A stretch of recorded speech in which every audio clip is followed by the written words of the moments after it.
3.5 ತಿಂಗಳ ದಾಳಿ ಪ್ರತಿದಾಳಿ ಸಂಘರ್ಷ ರಕ್ತಪಾತದ ಬಳಿಕ ಅಮೆರಿಕ ಹಾಗೂ ಇರಾನ್ ಶಾಂತಿ ಒಪ್ಪಂದಕ್ಕೆ ಕೊನೆಗೂ ಒಪ್ಪಿಗೆ ಸೂಚಿಸಿದೆ. ಟ್ರಂಪ್ ಘೋಷಣೆ ಬಳಿಕ ಜಗತ್ತಿನ ನೂರಾರು ರಾಷ್ಟ್ರಗಳು ನಿರಾಳವಾಗಿವೆ. ಕೊನೆಗೂ ಯುದ್ಧ ಮುಗಿಯುತ್ತಲ್ಲ ಎಂದು ಕೋಟ್ಯಾಂತರ ಜನರಲ್ಲಿ ಮಂದಹಾಸ ಮೂಡಿದೆ. ಪಶ್ಚಿಮ ಏಷ್ಯಾ ಸಂಘರ್ಷ ನಿಲ್ಲಿಸಿ ಜಾಗತಿಕ ವ್ಯಾಪಾರ ಮಹತ್ವದ ಹಾರ್ಮುಜ್ ಜಲಸಂಧಿಯನ್ನ ಮತ್ತೆ ತೆರೆಯುವ ವಿಚಾರವಾಗಿ ಮಹತ್ವದ ಬೆಳವಣಿಗೆ ನಡೆದಿದೆ. ಈ ನಿಟ್ಟಿನಲ್ಲಿ ಅಮೆರಿಕ ಮತ್ತು ಇರಾನ್ 14 ಅಂಶಗಳ ಒಪ್ಪಂದಕ್ಕೆ ಸಹಿ ಹಾಕಿವೆ. ಅಮೆರಿಕ ಮತ್ತು ಇರಾನ್ ನಡುವಿನ ಅಂತಿಮ ಒಪ್ಪಂದಕ್ಕೆ ಜೂನ್ 19ರಂದು ಸಹಿ ಹಾಕಲು ನಿರ್ಧರಿಸಲಾಗಿತ್ತು. ಆದರೆ ಇದಕ್ಕೂ ಮೊದಲು ಅಮೆರಿಕ ಕರಡು ಒಪ್ಪಂದವನ್ನ ಬಹಿರಂಗಗೊಳಿಸಿದೆ. ಟ್ರಂಪ್ ಮತ್ತು ಇರಾನ್ ಅಧ್ಯಕ್ಷ ಮಸೌದ್ ಪೆಜೆಶ್ಕಿಯಾನ್ ಬುಧವಾರ ಈ ಒಪ್ಪಂದಕ್ಕೆ ಸಹಿ ಹಾಕಿದ್ದಾರೆ. ಒಪ್ಪಂದದ ಆರಂಭಿಕ ಅಂಶಗಳ ಪ್ರಕಾರ 2 ರಾಷ್ಟ್ರಗಳ ಮಿಲಿಟರಿ ಕಾರ್ಯಾಚರಣೆಗಳು ತಕ್ಷಣದ ಮತ್ತು ಶಾಶ್ವತ ನಿಲುಗಡೆಯನ್ನ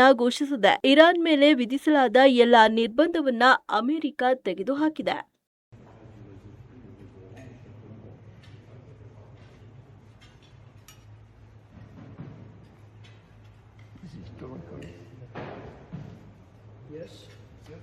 Bravo.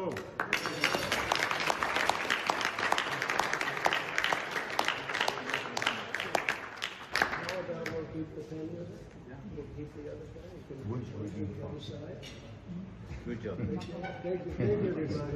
Great job. Bravo.